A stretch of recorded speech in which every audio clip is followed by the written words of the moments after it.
Hello everyone, আসসালামু আলাইকুম। কেমন আছেন সবাই? সবাইকে জানাই ঈদ মুবারক। কুরবানি ঈদের অনেক অনেক শুভেচ্ছা আপনাদের সবাইকে। এতদিন পর আমি আজকে ফাইনালি কুরবানি ঈদের ভ্লগ পোস্ট করতেছি গাইজ। আমি এত আরিশা যে 1 মাস লেগে গেল আমার এই ভিডিওগুলা এডিট করতে। তো যাই হোক, চলেন ভ্লগটা শুরু করি। ঈদের দিন সকালবেলা ঘুম থেকে উঠে আমি রান্না বান্না শুরু করে দিয়েছিলাম। আমি সেমাই রান্না করেছি, পোলাও রান্না করেছি, মাংস রান্না করেছি, আরো অনেক কিছু রান্না করেছি যেগুলো একটাও দেখাতে মনে নেই। খাওয়া দাওয়া শেষ করার পর মনে হচ্ছে আমার তো ভিডিও করতে হবে, তখন আমি ভিডিও করেছি গাইস। তাই এইরকম অবস্থা। মূলত আজকে কোথাও যাওয়ার প্ল্যান ছিল না, সারাদিন শুয়ে বসেই থাকবো, এই জন্য আর কি ব্লগ করারও প্ল্যান ছিল না। কিন্তু লাস্ট পর্যায়ে কি হলো গাইস, সেটা দেখতে হলে ভিডিওটা দেখতে হবে।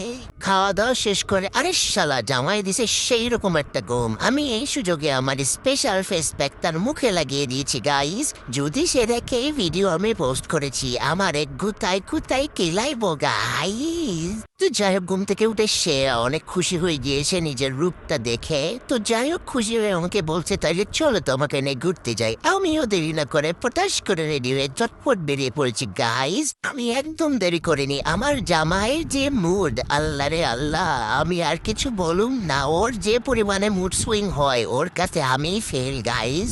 এই দেখুন গাইস, মেহেদিতে আমার জামাইয়ের নাম লিখেছিলাম।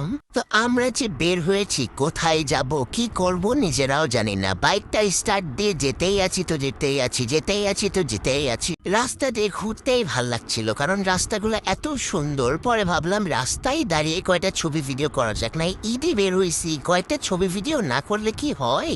তো আমরা একটা নিরিবিলি সুন্দর রাস্তা থেকে দাঁড়িয়ে পড়েছিলাম গাইস। কি সুন্দর রাস্তাটা দেখুন।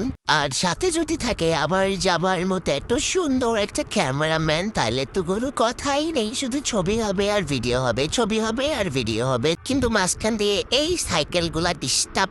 এখন রাস্তা তো আর আমার না যে আমি এখানে কাউকে আসতে দিব না গাইস। এক সময় মানুষজন, এক সময় গাড়ি ঘোড়া এসেই যাচ্ছে, আবার কি হবে।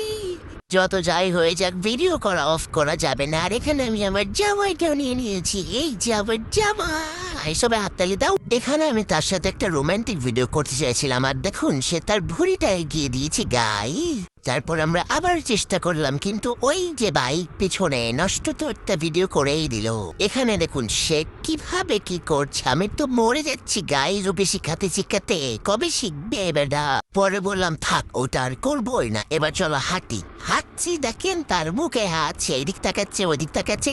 আমি আর পারছি না গাইজ, আমি আর কিভাবে তাকে শিখাবো।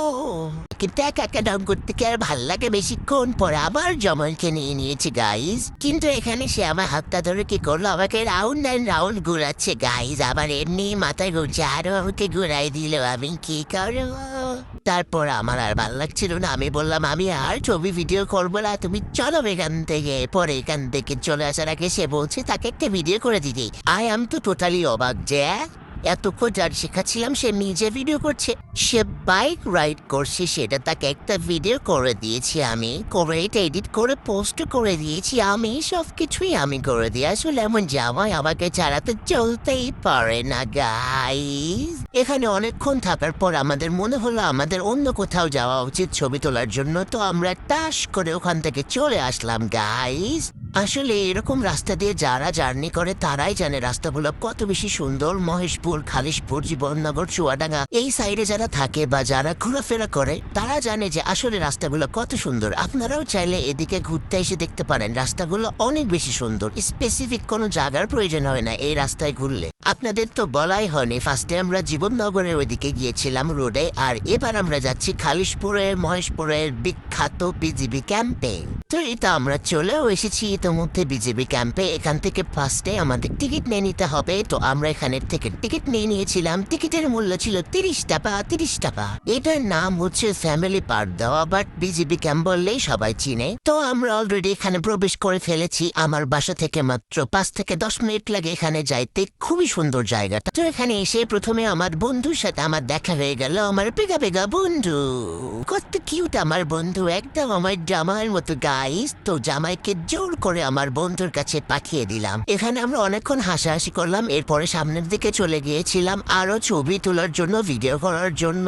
সন্ধ্যার টাইমে ঘুরতে আসলে অনেক বেশি ভালো লাগে গাইজ। এখানে আমি একটু ভিডিও করতে গিয়েছিলাম, আর কি হলো, এখানে কয়টা পিচ্চি বাচ্চা দৌড়িয়ে চলে আসলো গাইজ। আমি তো হেসে ফেলে দিয়েছি ডিরেক্ট যে আজকে আমার একটাও ছবি ভিডিও পারফেক্ট হবে না। তারপর ঠিক করলাম এখান থেকে আর ছবি টবি তুলবো না তেমন, কারণ অনেক বেশি রাশ আর ঈদের দিন সবাই ঘুরতে আসে। তো আমরা জাস্ট ঘুরতেছিলাম নর্মালি, এখানে এনজয় করতেছিলাম ভিউগুলো। এদিকে দেখে আমার জামাই আমাকে পেছন থেকে ভিডিও করছে, তো আমিও একটু ঢং করে হাঁটছিলাম। এরপরে জামাই দেখি আমাকে নিয়ে ভিডিও করতেছে। আসলে আমার জামাই আমার প্রতি এত বেশি অ্যাডিক্টেড গাইজ, আর এটাই হওয়া উচিত, সবাই সবার বউয়ের প্রতি অ্যাডিক্টেড হবা, বুঝছো? অনেকক্ষণ এখানে থাকার পর আমাদের মনে হলো আমাদের এবার কিছু খাওয়া উচিত, তো আমরা খাওয়ার উদ্দেশ্যে চলে গেলাম। ও মা, এখন এডিট করতে গিয়ে দেখি আমি খাবার দাবারের কোনো ভিডিও ক্লিপ নিইনি গাইজ। এটা আমার সাথে কি হলো?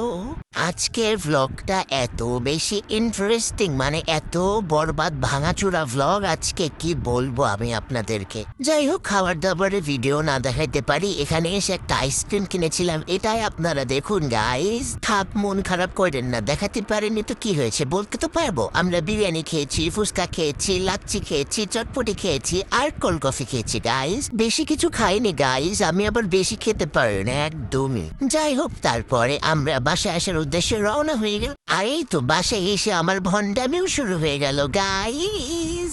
এই ফানি ভিডিওগুলো আমি অলরেডি রিলসে পোস্ট করে দিয়েছি গাইজ। তো যাই হোক, ভিডিওটা আর বড় করতেছি না, এই পর্যন্তই রাখছি এই ভিডিওটা। সবাই ভালো থাকবেন, সুস্থ থাকবেন, সবাইকে আবারও জানাই ঈদ মুবারক, আল্লাহ হাফেজ।